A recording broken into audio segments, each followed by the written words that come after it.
बच्चे का पेट ना भरने का एक रीज़न ये कीड़े भी हो सकते हैं। हेलो गाइस, तो सुबह आज रावी को जल्दी रेडी करके हम पिंकी मम्मी के घर के लिए निकल गए थे क्योंकि रावी को दोबारा झाड़ू हो चुके हैं।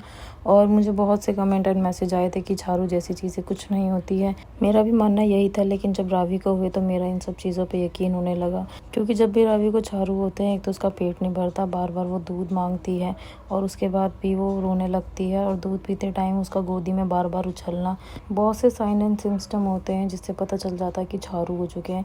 और इन सब चीज़ों का इलाज कराना भी ज़रूरी है। इस चक्कर में फिर हम आज पिंकी मम्मी के यहाँ गए क्योंकि वहाँ पे एक वैद्य जी हैं जो झाड़ू का इलाज करते हैं। और जब उन्होंने अपने मेथड से सब चीज़ें की तो जो कीड़े थे वो निकले, और आप देख सकते हैं नीचे कितने सारे हैं।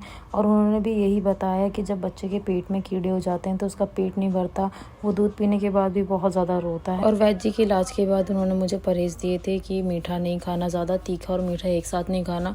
और अभी राखी थी तो मैंने बहुत मीठा खा लिया था, जिसकी वजह से रावी को दोबारा झाड़ू हो गए थे।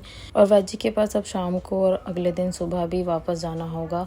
उनकी जो दवाई है वो 3 बार में काम करती है, इसलिए आज हमें पिंकी मम्मी के यहाँ ही रुकना पड़ा। और पिंकी मम्मी के यहाँ आकर तो जैसे मैं फ्री हो गई, क्योंकि रावी की जो ड्यूटी थी वो इन दोनों मौसियों की लग चुकी थी, सानिया साक्षी की। बारी बारी दोनों संभाल रहे थे और मुझे तो बिल्कुल भी थोड़ा भी परेशान नहीं होने दे रहे थे। वो भी इनके पास बहुत ज़्यादा खुश थी। और एक टाइम आया कि दोनों के बीच में लड़ाई होने लगी, वो कह रही मुझे दे, वो कह रही मुझे दे। पर मुझे इस चीज़ की खुशी थी कि रावी दोनों के पास बहुत ज़्यादा खुश और कंफर्टेबल दोनों थी। और ऐसे ही आज का दिन भी हंसी खुशी निकल गया। तो मिलते हैं नेक्स्ट व्लॉग में।